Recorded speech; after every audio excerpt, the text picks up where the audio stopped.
কিশোরগঞ্জ জেলার মিঠামইন উপজেলা সদর থেকে করিমগঞ্জ উপজেলার মরিচখালী পর্যন্ত উড়াল সড়ক নির্মাণ প্রকল্প বাতিল করেছে বাংলাদেশ সেতু কর্তৃপক্ষ।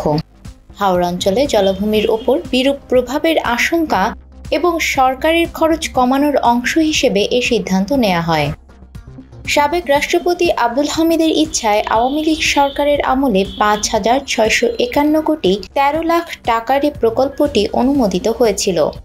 তবে জলাভূমি ও পরিবেশের ওপর সম্ভাব্য নেতিবাচক প্রভাব, উচ্চ ব্যয় এবং অপ্রয়োজনীয়তা বিবেচনায় প্রকল্পটি বাতিলের সিদ্ধান্ত হয়েছে। বান্ডেল থাকলে প্রতি সেনমানিতে টাকা বাঁচবে। বিকাশ সেনমানি বান্ডেল কিনে জিতুন প্রতি লেনদেনে। ২০২৩ সালের ১৭ জানুয়ারি একনেক সভায় উড়াল সড়ক প্রকল্প অনুমোদন দেয়া হয়েছিল। হাওড় এলাকায় এর আগে সাবেক রাষ্ট্রপতি আব্দুল হামিদের ইচ্ছায় মিঠামইন অষ্টগ্রাম সড়ক নির্মাণ প্রাকৃতিক ভারসাম্য বিনষ্ট করছে বলে পরিবেশবাদীরা আপত্তি জানিয়েছিলেন। মোট ৪৭ কিলোমিটার দৈর্ঘ্যের এই সড়কটি নির্মাণ করা হয়েছিল হাওরের ওপর বাঁধ দিয়ে। হাওরের পানি পারাপারের জন্য কিছু চ্যানেল খোলা রাখা হলেও সড়কটি ২০২০ সালে চালুর পর তীব্র বন্যা সৃষ্টি হয়। বলা হয়েছিল উড়াল সড়কের নির্মাণ খরচ উঠবে টোলে, তবে সমীক্ষায় সম্ভাব্য টোল ধরা হয়েছে যমুনা সেতুর চেয়েও বেশি।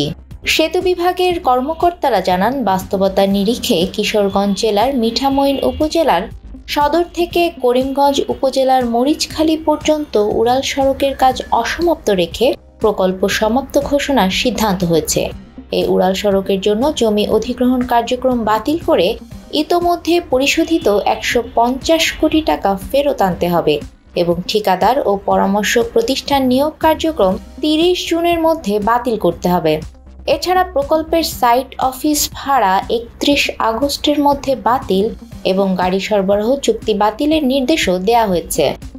সংশ্লিষ্টরা জানান, প্রকল্পটির ভৌত অগ্রগতি মাত্র ৩% এবং ২০২৪-২৫ অর্থবছরের সংশোধিত এডিপি বরাদ্দ ৯৭০ কোটি ৭৪ লাখ টাকা ছিল।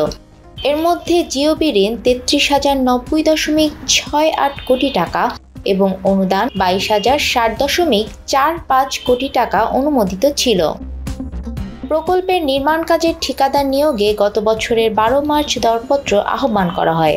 চলতি বছরের ১৩ ফেব্রুয়ারি দরপত্র মূল্যায়ন কমিটির সভায় দরপত্র প্রক্রিয়া বাতিল করে দখলকারী প্রতিষ্ঠানগুলোর জামানত ফেরত দেওয়ার সিদ্ধান্ত হয়েছে। একইভাবে প্রকল্পের ডিজাইন ও নির্মাণ কাজ তদারকিতে পরামর্শক নিয়োগের ৫টি প্রতিষ্ঠান প্রস্তাব দাখিল করেছিল।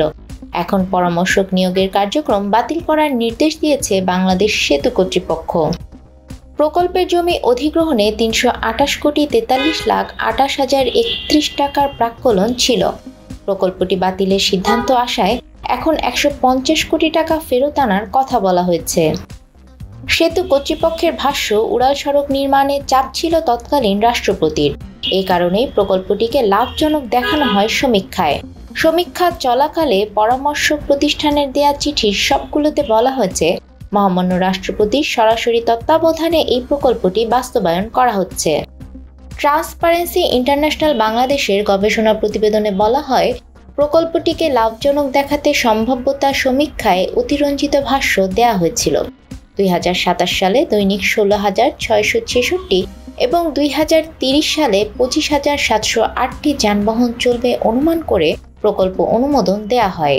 এর আগে হাওড়ের সড়ক নির্মাণের সমীক্ষায় বলা হয়েছিল ২৬,০০০ যানবাহন চলবে। উদ্বোধনের পর প্রত্যাশিত যানবাহন চলাচল অনেক কম ছিল।